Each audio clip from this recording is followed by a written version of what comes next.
Bharuch local crime બ્રાન્ચની ટીમે national highway 48 ઉપરથી ભરૂચ ટોલ નાકા નજીકથી આંખ ફરકના જુગારનો હિસાબ વાપી આપવા જતા બે ઈસમોને રોકડા રૂપિયા તથા 4 વ્હીલ ગાડી મળીને કુલ રૂપિયા 3,62,500ના મુદ્દામાલ સાથે ઝડપી લઈને અન્ય 3 ઈસમોને વોન્ટેડ જાહેર કર્યા છે.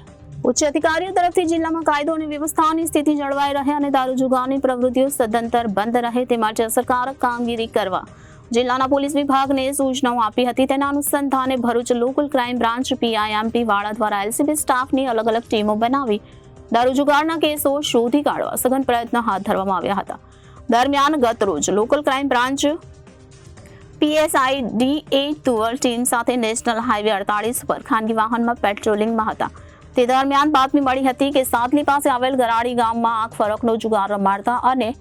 જુગારના હિસાબના રોકડા રૂપિયા લઈને બે ઈસમો 4 વ્હીલ ગાડીમાં વલસાડ જિલ્લાના વાપી ખાતે જાય છે. એલસીબીની ટીમને મળેલ માહિતીના આધારે ભરૂચ ટોલ નાકા ખાતે વોચ ગોઠવી હતી અને બાતમી મુજબની કાર આવતા તેને અટકાવીને ચેક કરતા ગાડીમાં ડ્રાઈવર સહિત બે ઈસમો મળી આવ્યા હતા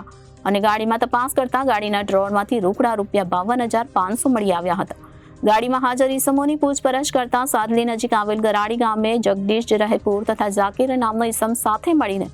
આંખ ફરકનો જુગાર રમાડે છે અને આ જુગારના પૈસાનો હિસાબ વાપીના શાહરૂખને આપવા તેઓ જતા હોવાનું જણાવ્યું હતું. પોલીસે આ ઈસમો પાસેથી મળી આવેલ રોકડા રૂપિયા 4 વ્હીલ કાર તેમજ મોબાઈલ નંગ 2 મળીને કુલ રૂપિયા 3,62,500નો મુદ્દા માલ કબજે લઈને ગાડીમાં હાજર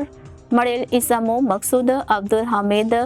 શ્યામવાલા જે રહે લાલ ગેટ સુરત તેમજ ગોપાલ કૃષ્ણ ગણેશભાઈ ગુપ્તા જે રહે સુરતને ઝડપી લઈ આ ગુના હેઠળ અન્ય 3 ઈસમો જગદીશ જે રહે પૂર જિલ્લો વડોદરા,